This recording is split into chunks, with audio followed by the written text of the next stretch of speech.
Imagine a fortress so impregnable that even the world's most advanced air forces hesitate to approach.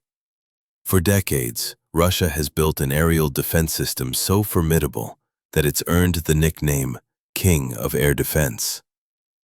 So, what makes Russia's skies untouchable? During the Cold War, the US and NATO scrambled to crack the air defense networks of the Warsaw Pact. The US military poured resources into developing ways to breach these defenses, aiming to deliver tactical and strategic nuclear strikes deep into Soviet territory. Meanwhile, the Soviet Union doubled down on upgrading its air defense systems.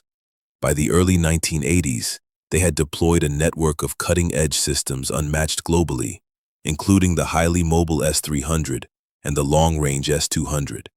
Though less mobile, the S-200 could engage enemy aircraft up to 300 miles away. These were backed by shorter-range systems like the Tor M1, designed to counter cruise missiles, and the mid-range Buki M1. Yet these advancements never stopped the US from dreaming of infiltrating Soviet airspace undetected.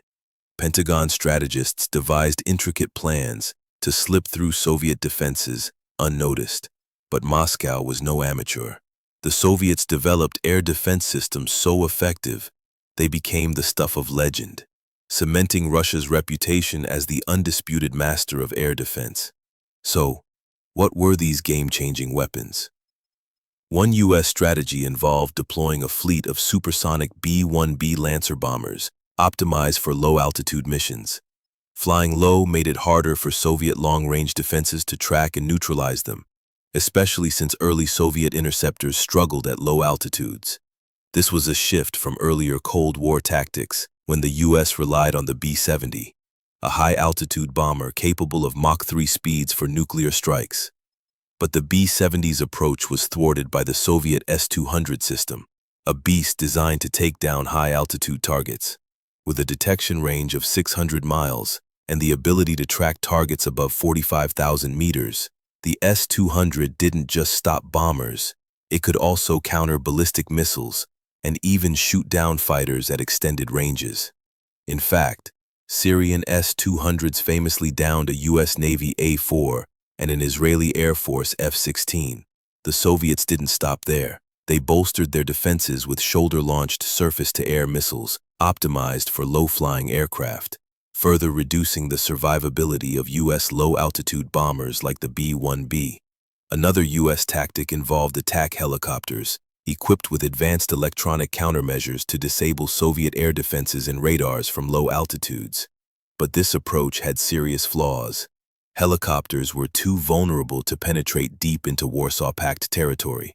A smarter bet, some argued, was the F-117 Nighthawk, the world's first stealth aircraft, which first flew on June 18, 1981. Yet, even stealth faced challenges. Soviet radar networks, including high-frequency VHF systems like the Nebo 55G6, could detect stealth targets by using wavelengths twice the size of the target. This radar could track low radar cross-section targets like cruise missiles and stealth aircraft with pinpoint accuracy. Did the U.S. give up? Hardly. In what some called their bluntest strategy, the Pentagon turned to aging B-52 bombers, armed with tactical nuclear weapons to overwhelm Soviet defenses through sheer scale. First flown in the 1950s, the B-52 lacked stealth or supersonic speed. Its only real defense was its electronic warfare systems and long range. Even against North Vietnam's outdated air defenses, B-52s suffered significant losses. To counter Soviet systems, the U.S. equipped B-52s with AGM-69 SRAM missiles, introduced in 1972, costing over $500,000 each. These missiles had a 150 to 200-mile range and a top speed of 4,300 miles per hour, allowing them to knock out Soviet defenses. With a 210-kiloton nuclear warhead, 14 times more powerful than the Hiroshima bomb, SRAMs could hit targets within a 430-meter radius, a margin the U.S. deemed acceptable for nuclear strikes. Imagine dozens of B-52s unleashing a barrage of these warheads, a firestorm capable of obliterating entire defense networks. Thankfully, this apocalyptic scenario never materialized, thanks to the Soviet MiG-31 Foxhound. Introduced in 1981, this heavy interceptor became a red line for U.S. bombers. The world's first aircraft capable of sustained supersonic flight, the MiG-31 boasted a top speed of 3,000 miles per hour and a ceiling of 20,600 meters, allowing it to patrol vast swaths of Soviet territory. Designed to intercept everything from bombers to reconnaissance planes and early warning aircraft, it could even take down low-altitude cruise missiles. After the Soviet Union's collapse in 1991, many assumed Russia's air defenses would fade. Facing a geopolitical catastrophe, Russia's military was a shadow of its Soviet predecessor, seemingly stuck in 1945-era tactics. Yet Moscow quickly regained its footing, making staggering advances in air defense technology. Systems like the S-300, S-400, and S-500 became household names in military circles. The S-400 Triumph and S-300 V4, with 600-mile detection ranges and 400-mile engagement ranges, were optimized to neutralize aircraft like the B-52 and B-1B. The S-500 Prometheus, an evolution of the S-400, pushed the envelope further, with over 600 miles of engagement range and the ability to take down high-value targets, like strategic bombers, in just 3 to 4 seconds, faster than the S-400's 9-10 seconds.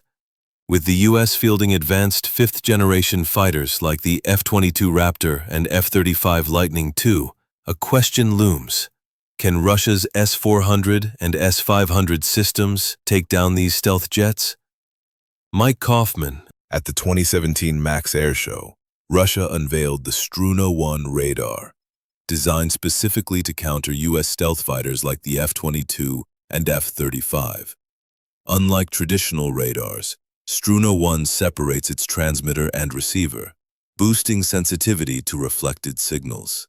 Its design triples the radar cross-section of stealth targets, bypassing their radar scattering materials and offering protection against anti-radar missiles.